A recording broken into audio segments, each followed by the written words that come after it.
അസ്സലാമു അലൈക്കും വറഹ്മത്തുള്ളാഹി വബറകാതുഹു. സുഹൃത്തുക്കളെ, പ്രവാചകൻ സല്ലല്ലാഹു അലൈഹി വസല്ലമ ഇപ്രകാരം പറഞ്ഞിട്ടുണ്ട്: ഒരു നല്ല വാക്ക് പോലും ദാനമാണ്.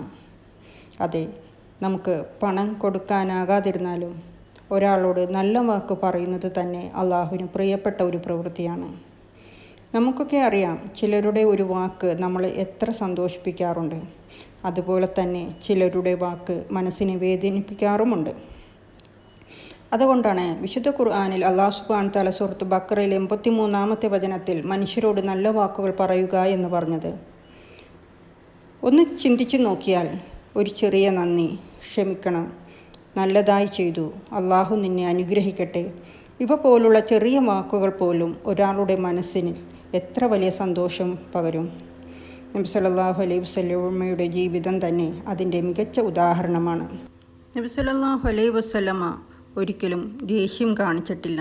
എപ്പോഴും മൃദുവായ ഭാഷയിൽ സംസാരിച്ചിരുന്നതാണ്. പ്രവാചകൻ സല്ലല്ലാഹു അലൈഹി വസല്ലമ ബുഖാരി മുസ്ലിം ഉദ്ധരിച്ച ഹദീസിൽ പ്രകാരം പറഞ്ഞിട്ടുണ്ട്: നല്ല വാക്ക് പറയുക, അല്ലെങ്കിൽ മിണ്ടാതിരിക്കുക എന്ന്.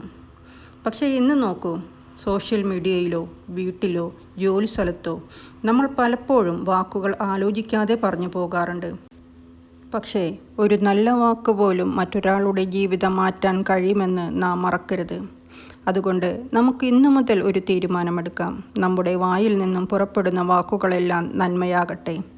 ഒരു പ്രോത്സാഹന വാക്ക്, ഒരു ദുആ, ഒരു നല്ല ആശംസ, ഇവ മറ്റുള്ളവർക്കും നമുക്കും നന്മയായിരിക്കും. സുഹൃത്തുക്കളെ, നല്ല വാക്കുകൾ പറയുക എന്നത് നമസ്കാരമോ സദഖയോ പോലെ ഒരു ഇബാദത്താണ്. അതുകൊണ്ട് നമുക്ക് എല്ലായ്പ്പോഴും ഓർക്കാം, നമ്മുടെ വാക്ക് നന്മയായാൽ നമ്മുടെ ജീവിതവും നന്മയാകും.